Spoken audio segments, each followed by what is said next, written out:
Hello everyone, thank you so much for joining me today. We're going to be talking a little bit about the 100-year lifestyle, and I want this to sink in. There's not going to be so many facts that we're going to run through today, but this is a very important concept. The largest growing demographic in the United States is centenarians.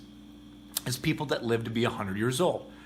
And so if we think, what is our lives going to look like in 100 years, or 50 or 60 or 20, depending on how old we are right now, but what will our life look like in 100 years?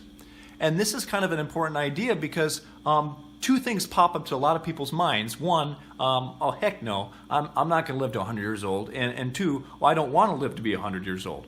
And the reason they don't want to live to be 100 years old is because they look around them and they see a lot of sick and dying people. And the truth of the matter is, I think the average person over the age of 50 is on at least 5 different medications, suffering from a chronic disease. I mean, 4 out of 5 Americans will end up dying of a chronic disease. And so we think to ourselves, we associate old age with chronic disease and suffering and death. And quite honestly, that's not even an inaccurate association, because we see so much death and destruction and degeneration in our elderly and in our people that are aging, that it scares us. And it shouldn't. We control the decisions that we make for a healthier lifestyle. And there's three main reasons why we shouldn't necessarily be as scared, but that we should be engaged and proactive in our health. And I want to share these with you. One is, why would we want to live in pain? Why would you want to live in pain? There's many patients that come in and they get treated here at McGinnis Chiropractic, and they come away and they're like, man, I didn't even know that I could feel this good.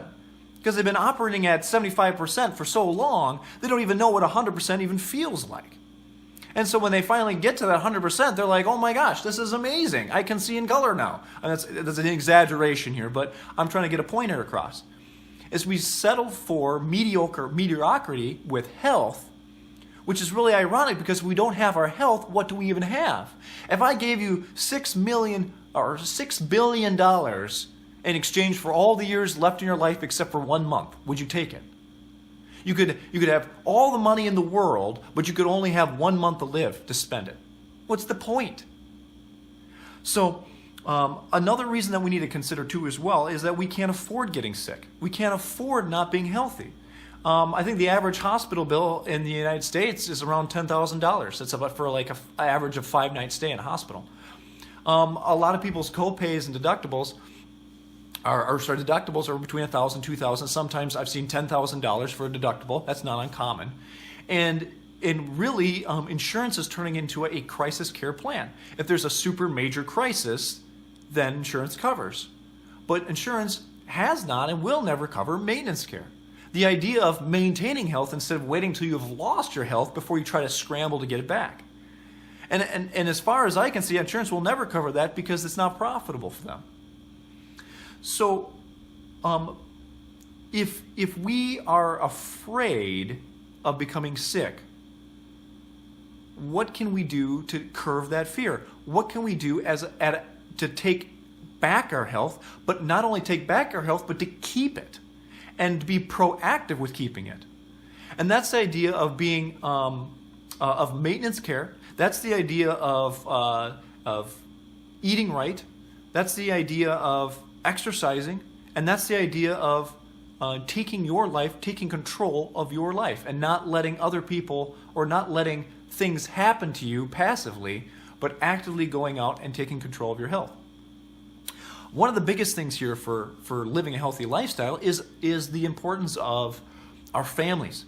And it's way more than just helping our families, staying healthy so we can help our families, staying healthy so that we can be there with our families.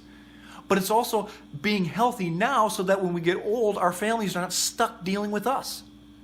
And this has become very personal for me because I have 2 grandmothers on both sides of my family. One is doing very, very well. She's very, very active with her community, very active with her friend group, can dance around people half her age, and takes very, very good care of her health.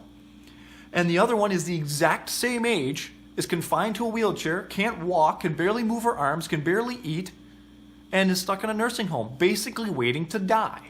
which is a terrifying thought. It's a terrifying outcome for a life that you've worked very hard and lived through, and then you're stuck with this ending that's just miserable. And this could potentially have been avoided with proper care and with proper advice, with proper motivation, and with proper changes in action through the course of your life. So I hope I didn't scare you too much, but the truth of the matter is I want you to realize that we don't have to be afraid of the end. We can live happily to the day we die. We can be productive and energetic and active to the day we die. I just read a report about a 98-year-old that was skydiving, for heaven's sakes. This is awesome. Obviously, we're going to get some aches and pains. Obviously, we're not going to move like we're 20. But we don't have to be stuck in a wheelchair popping medication just to stay alive. That's not the end goal. So if you guys have any questions, we have a lot of resources on our website. It's McGinnis-chiropracticlifestyle.com. There's some health articles. There's lots of great information up there. I highly encourage you guys to take a look at it. Until next time, thank you so much for watching, and you guys have a very blessed day. And remember, we want you to live the 100-year lifestyle in style. Thank you so much.